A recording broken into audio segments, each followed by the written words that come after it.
Hi everyone, my name is Paul Tilley, and I'm an instructor here at the Clarenville campus of College at North Atlantic.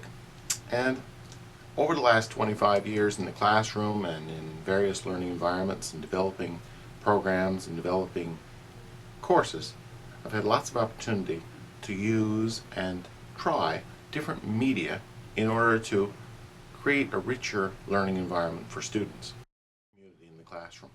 Well, first of all, you have to recognize that the classroom environment is inside the box, and one of the things I wanted to do is to take students outside of the box and try to rich up the environment.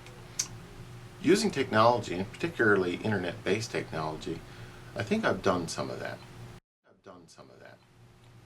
First of all, I'd like to show you about some of the blended experiences we've had in the classroom. What we've done is we've taken our class here based in Clarenville, a live classroom, no different than you would have, but using the teleconferencing system, we've connected to another class in Grand Falls, Windsor. So as a result, our classroom was truly blended.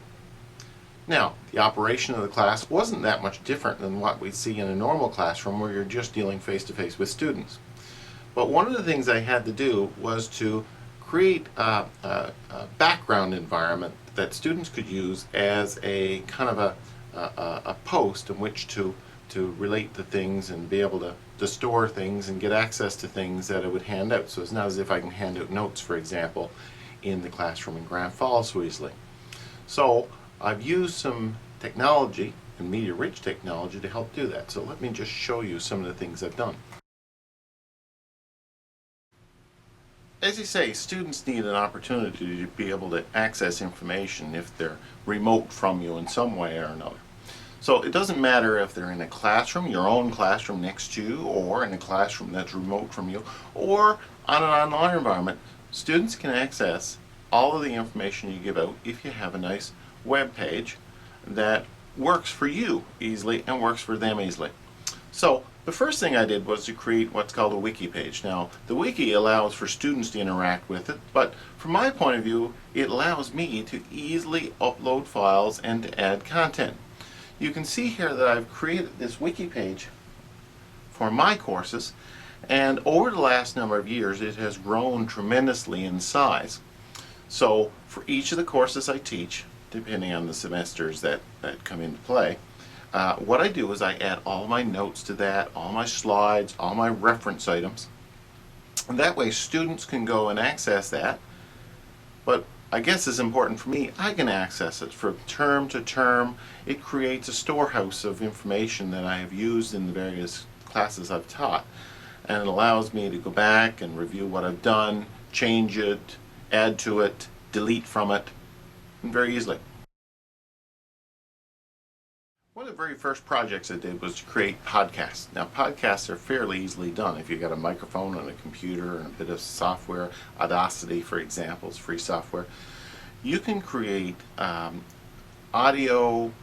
short audio clips that explain things. So as you do in the classroom, you could create these things, store these things, and allow students to access these things. So for example, if you're explaining some particular topic, you can do it in 3 or 4 minutes. You can put it on a sound clip, and that way the student can access it at any point in time from the Wiki page. Now, one of the things, or the drawbacks of that sort of thing, is there's no visual content. So I've moved from podcast now to using YouTube, and one of the things YouTube is good for is not only is it loud audio, but you can show slides or video clips or these sorts of things that certainly enriches the audio experience that you would find in podcasts. So again, you can link those very easily to my Wiki page, and I've done that. So I'll just show you an example here now of a particular course that I'm running right now. But one of the things is I get some very good feedback from students, particularly around exam time when they want to go and just kind of get some clarification on a point of topic that they're studying. So it augments it, and also when I put the visual content, slides for example, or pieces like that, it certainly aids in their study.